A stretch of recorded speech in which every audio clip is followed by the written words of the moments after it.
Boeing company ने पिछले महीने ही अपने 787 ड्रीमलाइनर विमान पर अपने 1 अरब यात्री को सफर करवाने का जश्न मनाया था। ये एक प्रभावशाली उपलब्धि है क्योंकि इसे लॉन्च हुए सिर्फ 14 साल हुए हैं। अहमदाबाद में गुरुवार को हुए दुखद एयर इंडिया विमान हादसे से पहले ये मॉडल अंतर महाद्वीपीय यात्रा का मुख्य आधार था। इसका सुरक्षा रिकॉर्ड भी शानदार था, लेकिन ड्रीमलाइनर हादसे ने पिछले साल अलग अलग विवादों के कारण हर महीने करीब 8,607 करोड़ का नुकसान झेलने वाली कंपनी के लिए नई चुनौतियां पेश कर दी हैं। चलिए आपको बताते हैं कि बोइंग कंपनी को अहमदाबाद प्लेन क्रैश से कितना नुकसान हुआ है और उसमें क्या क्या खामियों की अटकलें लगाई जा रही हैं। बोइंग का ड्रीमलाइनर विमान उस बोइंग 737 मैक्स से अलग है जो इंडोनेशिया और इथोपिया में हुए दर्दनाक हादसों के कारण पूर्व में सुर्खियों में रहा था। इन हादसों में 2018 और 2019 में सैकड़ों लोग मारे गए थे। बाद की जांच में पाया गया था कि इन घटनाओं का कारण विमान के सॉफ्टवेयर में आई खराबी थी। ये जानकारी सामने आने के बाद इस मॉडल को दुनिया भर में 18 महीने के लिए प्रतिबंधित कर दिया गया था। भारत में हुए बोइंग 787-8 ड्रीमलाइनर विमान हादसे की बात करें तो अभी तक इस मामले में बोइंग की तरफ से कोई गलती होने के कोई संकेत नहीं मिले हैं। बोइंग की गलती थी या नहीं, इसकी पुष्टि हादसे के बाद चल रही जांचों के निष्कर्ष के आधार पर की जाएगी। विमान का ब्लैक बॉक्स, जिसमें उड़ान की महत्वपूर्ण जानकारियां सेव रहती हैं, बरामद हो गया है और इसकी पड़ताल के बाद हादसे के कारणों की पूरी तस्वीर सामने आने वाली है।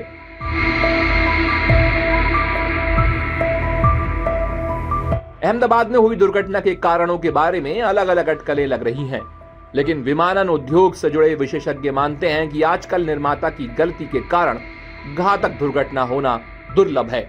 हालांकि उनका मानना है कि बोइंग 737 मैक्स विमान के हादसों के बाद इसकी पूरी तरह से गारंटी नहीं दी जा सकती कि विमान निर्माता हादसे के लिए कतई जिम्मेदार नहीं हो सकते। हालांकि कुछ मामलों में दुर्घटना कॉकपिट में हुई मानवीय भूल के कारण भी हादसा हो सकता है।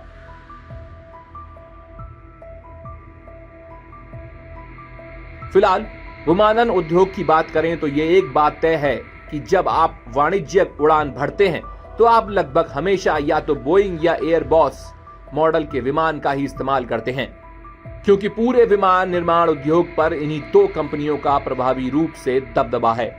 अब बोइंग का नाम एक बार फिर से एक दिल दहला देने वाले हादसे से जुड़ गया है।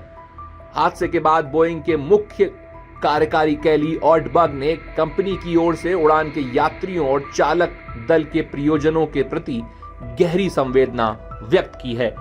उन्होंने कहा है कि बोइंग भारत के विमान दुर्घटना जांच ब्यूरो के नेतृत्व में हादसे की तह तक पहुंचने में पूरी मदद करेगी। पिछले वर्ष बोइंग को सुरक्षा संकट, गुणवत्ता नियंत्रण के मुद्दों के साथ साथ 7 हफ्ते तक चली श्रमिकों की हड़ताल के कारण हर महीने लगभग $1 अरब का नुकसान उठाना पड़ा था। 2019 में कंपनी के एक पूर्व कर्मचारी ने बीबीसी को बताया था कि दबाव में कर्मचारी जानबूझकर उत्पादन लाइन पर विमानों में घटिया स्तर के पुर्जे फिट कर रहे थे।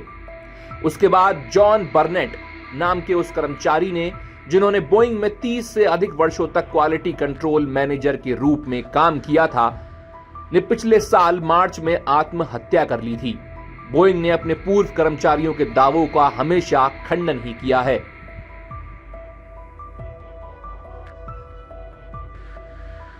बोइंग की चुनौतियों को देखते हुए इसमें कोई आश्चर्य की बात नहीं है कि पिछले कुछ वर्षों में कंपनी की शीर्ष कार्यकारी टीम में भी काफी महत्वपूर्ण बदलाव किए गए हैं। इसके नए बॉस कैली ऑल्डबर्ग बीमार कंपनी को फिर से पटरी पर लाने के लिए 1 वर्ष पहले रिटायरमेंट से वापस काम पर लौट आए हैं। उन्होंने बोइंग में सुरक्षा से जुड़ी संस्कृति में सुधार का वादा भी किया है। उन्होंने हाल ही में भरोसा जताया है कि विमानन क्षेत्र की यह दिग्गज कंपनी जल्द ही फिर से मुनाफे में लौट आएगी। हालांकि अहमदाबाद में हुआ भीषण विमान हादसा कंपनी की भविष्य की तैयारियों की राह में फिर से रोड़ा पैदा कर सकता है। आने वाले समय में बोइंग के लिए हालात क्या बनेंगे, ये जानने के हमें एयर इंडिया विमान हादसे का कारण सामने आने का इंतजार करना पड़ेगा। अगर कंपनी इसमें दोषी पाई जाती है तो कंपनी का भविष्य मुश्किल में पड़ सकता है।